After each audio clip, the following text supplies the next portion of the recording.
everybody, it's Olivia, and today's OTip is have a target audience, okay? So I'm so emphatic about that because right now I'm excited. So many of us are, during the lockdown, we are creating new businesses, and that is amazing, amazing to see. But what I also know is that many of us are thinking, okay, I'm gonna put the product out there and it's gonna work. Not so. In my 26 years of marketing, working on the agency, media, and brand side, many times we've asked clients, who is your target audience? And they've replied, everybody. And the reality is, while everybody may ultimately be your audience, you may become the next Coca-Cola, you may become the next Google, next Pepsi, fine. When you're starting, you often have a finite budget to work with. And so that you can be more efficient with your media dollars, so your advertising creative can reflect the audience you want to attract, I invite you to have a target audience. So I'm going to take you through a rubric that I have created, use it NYU for years. It'll kind of help you figure out the different things to think about when you're coming with your target audience. The intent of this OTip is for it to be very encouraging, but also directional. Encouraging because you may be watching this thinking, well, I have an idea, but someone else has already done that. And my point there is, if someone's already done it, fine, but have they targeted the audience you're going to target? You can take the exact same product, target a different audience, and actually appeal to them and win.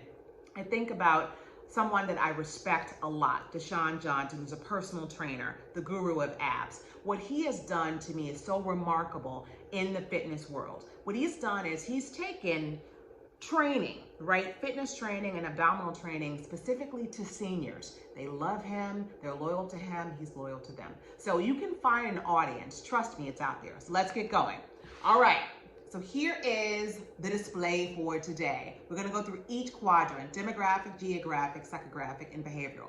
So starting with demographic over here, right? So you've got your age, your gender, your income, and education. When we talk about age groups, you can say I'm reaching a 30-year-old woman, and that's fine, or a 50-year-old man. But when you go to buy media, there are specific brackets. You say 12 to 17, 18 to 24, 25 to 39, 34, 35 to 44, 45 to 54, 55 plus, or some combination thereof, right? Sometimes it's like 18 to 49, but there are certain media brackets you'll just become familiar with, right?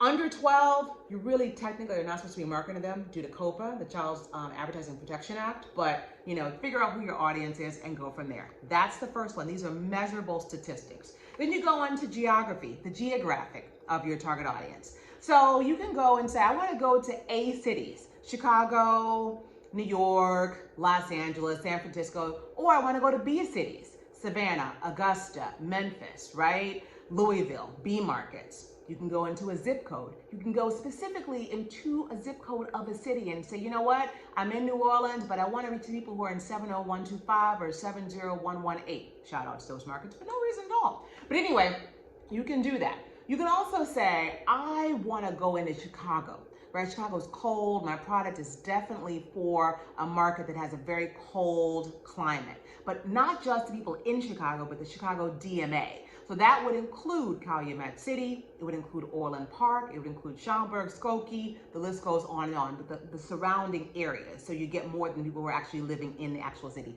Demographic market area, right? Continent, 'tis true. We can go outside of North America, my friends. You can say, you know what, I'm gonna go to South America. I want to go within South America to a specific country. You can go to Brazil. You can go specifically into places outside of the US of A. I want to invite us. You got Asia, you got Australia. Don't limit yourself. Don't limit yourself. States, regions, and so on and so forth, right? Now, psychographically. What's a psychographic? Psychographic, that is lifestyle, all right? So biking, yoga, like me, namaste. LGBTQ+, are they 520 friendly? Maybe. Are they dancers? Do they love nightlife? Politically, are these people that are into politics? Are they into news? Are they into sports? And then lastly, behavioral and use-based. So when you think about what you want them to do with your product, right? Is it you want it to be a light user, or do you want it to be a heavy user?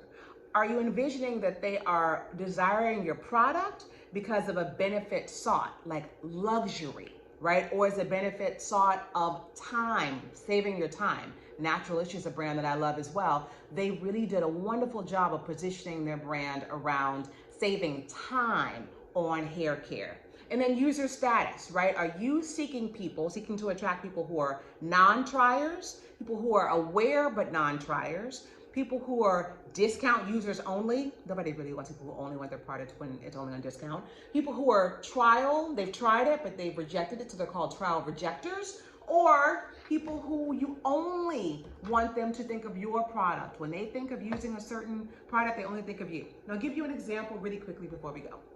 So that is, if we think about putting all of this together, demographic, geographic, psychographic, behavioral, let's use the example of creating a new paper towel. So the reality is, you think about a paper towel, who really would want a new paper towel? You don't really think we need one.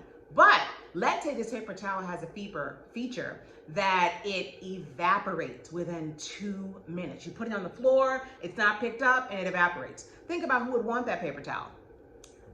Women.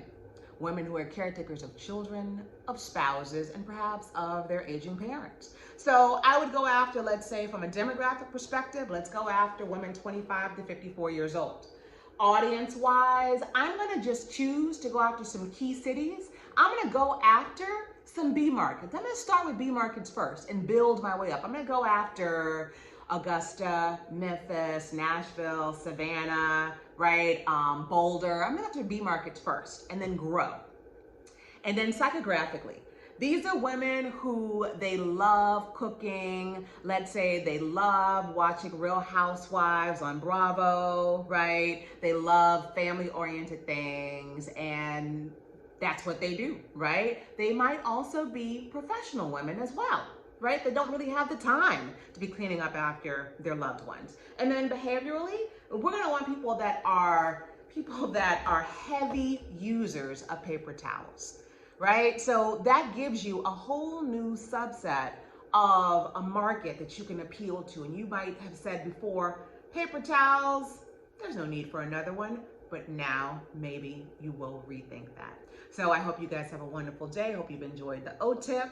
And if you have any questions, you can definitely feel free to reach me at Olivia at Omerge Alliances.